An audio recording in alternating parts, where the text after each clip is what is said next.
Hello students. मैं अब next video लेकर आई हूँ। हम प्रश्न 6 कर रहे थे। हमने उसका अर्थ वगैरह सारा पढ़ लिया था, भाषा के माध्यम से अधिगम का, और हमने क्या पढ़ लिया था, अर्थ के बाद आवश्यकता पढ़ ली थी। आज मैं भाषा के माध्यम से अधिगम का लाभ लेकर आई हूँ। ठीक है, लाभ पर आज हम अपना टॉपिक कंप्लीट करेंगे। तो आपको मैंने ये पहले ही बता दिया कि ये क्वेश्चन मोस्ट इम्पॉर्टेंट है। ठीक है, पेपर में पूछा जाता है, तो इसलिए आपको ये आना चाहिए, क्योंकि 2-3 क्वेश्चंस एग्जामिनर ने मिक्स करके देने हैं। ठीक है, तो वो आपका कुछ भी लाभ के साथ हो सकता है, आवश्यकता का क्वेश्चन डाल दे, उसके अर्थ का क्वेश्चन डाल दे, तो ये एग्जामिनर जी आपसे पूछ सकते हैं। ठीक है, तो आपको आना चाहिए। मैं यूनिट वाइज तैयारी करवा रही हूँ लैंग्वेज अक्रॉस द करिकुलम की।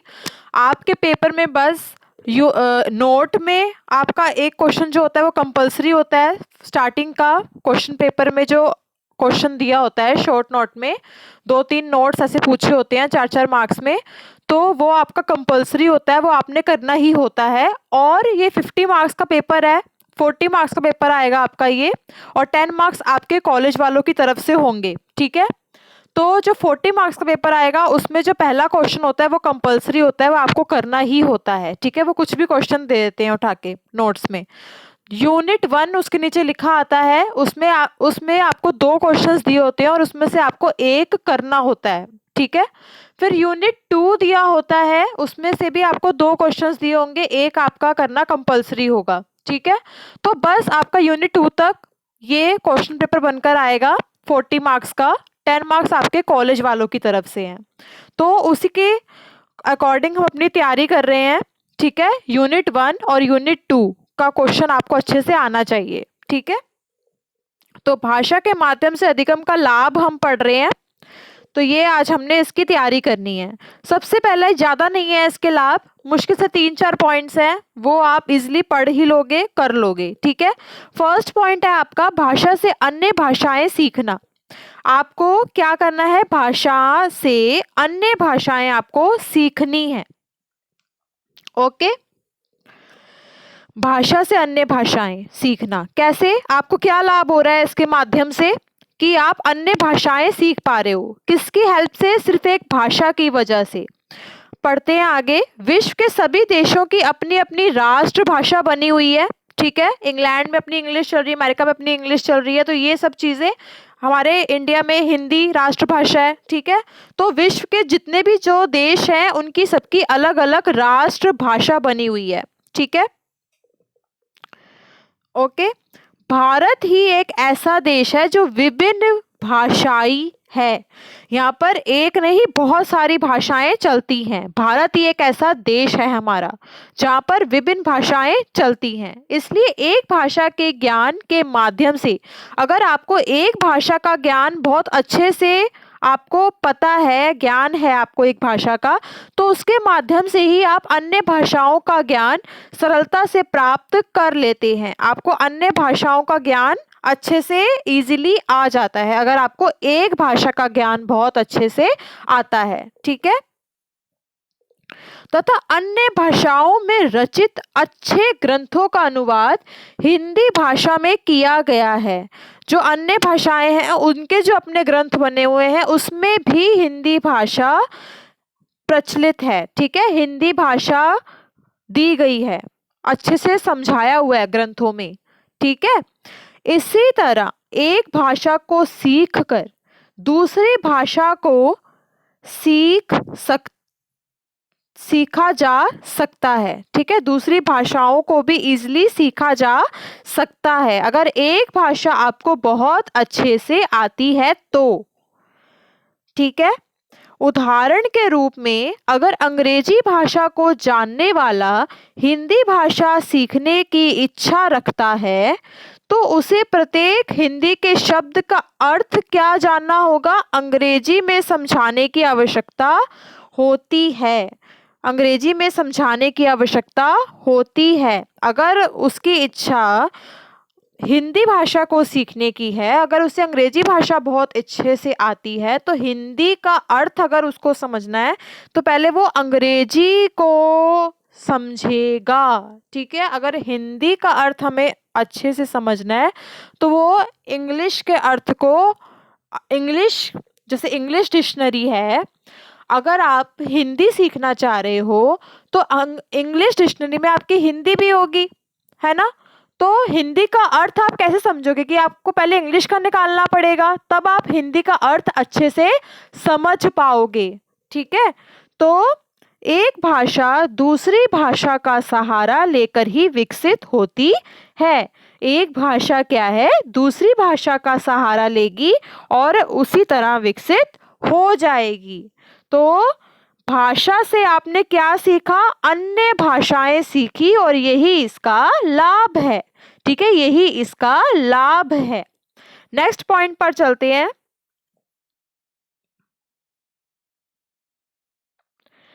सेकंड पॉइंट है भाषा से अन्य विषयों की ज्ञान प्राप्ति।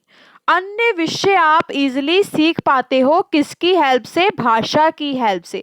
बस एक भाषा आपको अच्छे से आनी चाहिए, आप बाकी विषय भी इजीली से पढ़ सकते हो। एक भाषा सीखने से केवल दूसरी भाषा ही नहीं सीखी जाती, सॉरी ये सीखी है, साखी नहीं है, सीखी है, सीखी जाती, अपितु विज्ञान, इतिहास, भूगोल, गणित, ज्योतिष, कला इत्यादि का ज्ञान भी भाषा के माध्यम से आपको हो पाता है।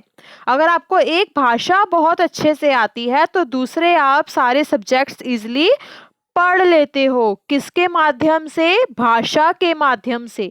जब तक बालक उचित रूप से भाषा का पठन, उच्चारण, बोध नहीं करेगा तब तक दूसरे विषयों का ज्ञान प्राप्त नहीं कर सकता, तब तक दूसरे विषयों का ज्ञान प्राप्त नहीं कर सकता। जब तक बालक उचित रूप से भाषा का अगर वो पठन करना नहीं सीखेगा, उच्चारण करना नहीं सीखेगा और उसे बोध नहीं होगा तो वह दूसरे विषयों का ज्ञान भी प्राप्त नहीं कर सकता। ठीक है, ज्ञान प्राप्ति में भाषा एक सर्वश्रेष्ठ साधन के रूप में प्रयोग की जाती है। अगर आपको ज्ञान की प्राप्ति चाहिए तो भाषा एक सर्वश्रेष्ठ साधन के रूप में प्रयोग होती है। ठीक है, शिक्षा की व्यवस्था में भाषाओं का स्वाभाविक स्थान है। शिक्षा की व्यवस्था में भाषाओं का स्वाभाविक स्थान है। पाठ्यक्रम में भी एक क्षेत्रीय भाषाओं के साथ साथ अन्य दूसरी भाषाओं जैसे अंग्रेजी भाषा, अन्य भारतीय भाषा के अधिगम को शामिल किया गया है। पाठ्यक्रम में भी एक क्षेत्रीय भाषा के साथ साथ, जैसे क्षेत्रीय भाषा हिंदी है सबकी, ठीक है, उसके साथ साथ अन्य भाषाएं भी अधिगम के रूप में शामिल की गई हैं। उच्च शिक्षा, तकनीकी शिक्षा का माध्यम क्या है, अंग्रेजी है। अगर आपको उच्च शिक्षा पानी है, तकनीकी शिक्षा का ज्ञान पाना है तो उसका माध्यम क्या होगा, अंग्रेजी। केंद्रीय सेवाओं के लिए भी, जो ये केंद्रीय सेवाएं हैं हमारी, वो भी अंग्रेजी भाषा का ज्ञान वहां भी आपका क्या है, अनिवार्य है। अगर आपको सरकारी वाले काम करने हैं, केंद्र सरकार वाले काम करने हैं तो वहां भी अंग्रेजी मस्ट है, अंग्रेजी जरूरी है। ठीक है, इसलिए मातृभाषा के साथ साथ अंग्रेजी भाषा को सीखना पाठ्यक्रम की दृष्टि से अनिवार्य किया गया है। मतलब आपको हिंदी के साथ साथ अंग्रेजी भाषा भी आनी चाहिए ताकि आप उच्च शिक्षा प्राप्त कर सकें। ठीक है, आपको अंग्रेजी भाषा आना भी अनिवार्य है। ठीक है, नेक्स्ट पॉइंट पे चलते हैं। थर्ड पॉइंट है भाषा के जीवन से जुड़े तथ्यों की जानकारी होना भी बहुत जरूरी है, उसका भी लाभ है यहाँ पर। ठीक है, सार्थक ढंग से अगर बात की जाए तो जीवन जीना एक कला है। ठीक है, बिना भाषा के जीवन अर्थपूर्ण ढंग से नहीं किया जा सकता। ठीक है, अगर आपको भाषा नहीं आती तो उसके बगैर जीवन का कोई भी आपका अर्थ नहीं बचा। ठीक है, ज्ञान, भावना और कर्म का समन्वय ही जीवन है, क्योंकि ज्ञान प्राप्ति के लिए भाषा अधिगम का कर्म करना अनिवार्य है। क्योंकि ज्ञान प्राप्ति के लिए भाषा अधिगम का कर्म करना आपके लिए अनिवार्य ही है। अगर आपको ज्ञान प्राप्ति चाहिए तो भाषा अधिगम आपको सीखना ही पड़ेगा, करना ही पड़ेगा। इस कर्म करने के लिए के पश्चात ही शिक्षार्थी अपनी भावनाओं को शब्दों में व्यक्त कर सकेगा। तो अगर आपको ये भाषा अच्छे से आ गई तो शिक्षार्थी के लिए भी बहुत यूज़फुल हो जाएगी वो चीज़। वो अपनी भावनाओं को शब्दों में व्यक्त कर सकेगा अगर उसको भाषा आती है तो। ठीक है। जीवन में आने वाली समस्याओं का समाधान करने हेतु वह पुस्तकों का ही सहारा लेता है। अगर उसे जीवन में उसके समस्याएं आ रही हैं तो वो पुस्तक को उठाएगा और उसमें अपनी समस्या का हल इजीली ढूंढ भी पाएगा। तो कह रहा है ना, हेतु वह पुस्तकों का ही सहारा लेता है जो किसी ना किसी भाषा में प्रकाशित होती है। ठीक है, कोई ना कोई भाषा में प्रकाशित होती है। भाषाएं तो बहुत हैं। अगर आपको हिंदी आती तो आप उसी की हेल्प से अंग्रेजी सीख लोगे। अगर आपको अंग्रेजी आती तो आप स्पेनिश, फ्रेंच, जापानीज सब सीख सकते हो। तो भाषा जो पुस्तकें हैं उसमें भाषाएं क्या हैं, अलग अलग तरीके से प्रकाशित होती हैं। इसलिए भाषा को सीखे बिना वह उस पाठ्य पुस्तक को पढ़ नहीं सकेगा। पाठ्य पुस्तक को पढ़ नहीं सकेगा अगर उसको भाषा नहीं आती है तो। ठीक है, पाठ्य पुस्तक को वो कैसे पढ़ लेगा अगर उसे भाषा पढ़नी ही नहीं आती, भाषा बोलनी ही नहीं आती। भाषा जब उसने सीखी ही नहीं तो वो पाठ्य पुस्तक भी नहीं पढ़ पाएगा। अतः यह कथन अतिशयोक्तिपूर्ण नहीं होगा कि भाषा के माध्यम से ही जीवन संबंधित तथ्यों की जानकारी प्राप्त हो सकती है उसे। ठीक है, ये कथन अब ये ऐसे कहना नहीं, इसलिए कहना नहीं वो अतिशयोक्ति होगा क्योंकि उसे भाषा के माध्यम से ही जीवन संबंधित तथ्यों की जानकारी प्राप्त कर सकेगा। अगर उसे भाषा आती है तो तभी वो जीवन से जुड़े तथ्यों की जानकारी ले सकता है। ठीक है, बस इतने आपके ये लाभ थे, सिर्फ इतने आपके लाभ थे।